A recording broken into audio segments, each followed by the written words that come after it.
So I just finished a slight modification.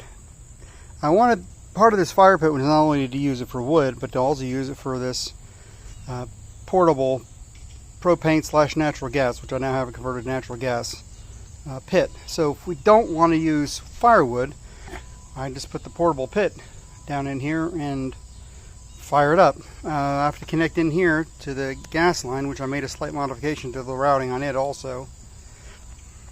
I put a quick disconnect on it, and I'm making a cover for that so that just to keep the weather off of it,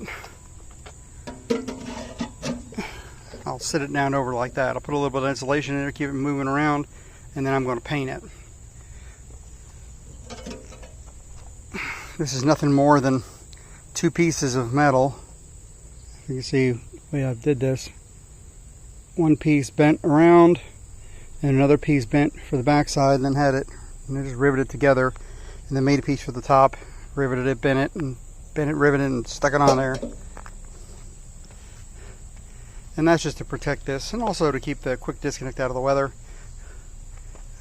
The listing on those says they're not for outdoor use, but on it says it is that for outdoor use, so I'm not really sure anyway. In order to run the gas line, the flexible gas line out to connect down the quick connect down here, I needed somewhere to run the gas line, and I hadn't really figured that out when I built this thing.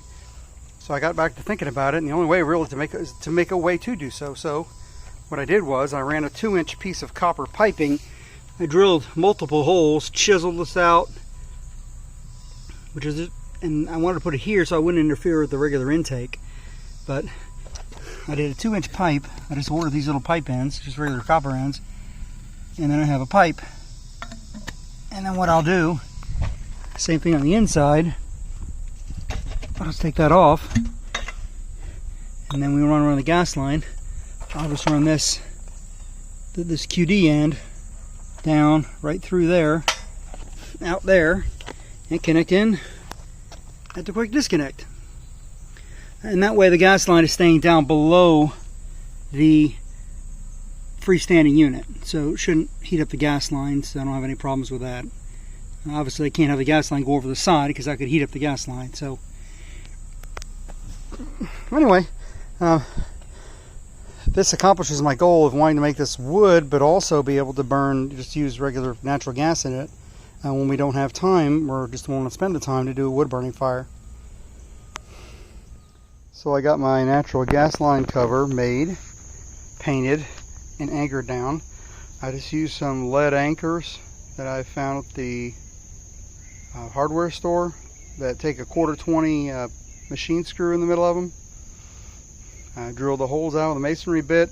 Had to put them in with a bit of that PLL 500, that landscape adhesive, to make sure they stayed in the pavers. Took stainless steel bolts, cut the ends off, and then used wing screws like so with a washer, stainless steel. So that's all stainless steel, so it won't rust. And that way it's just easy to take off. We just hit the wing nuts, stainless steel wing nuts, and pull it off and hook up the gas line.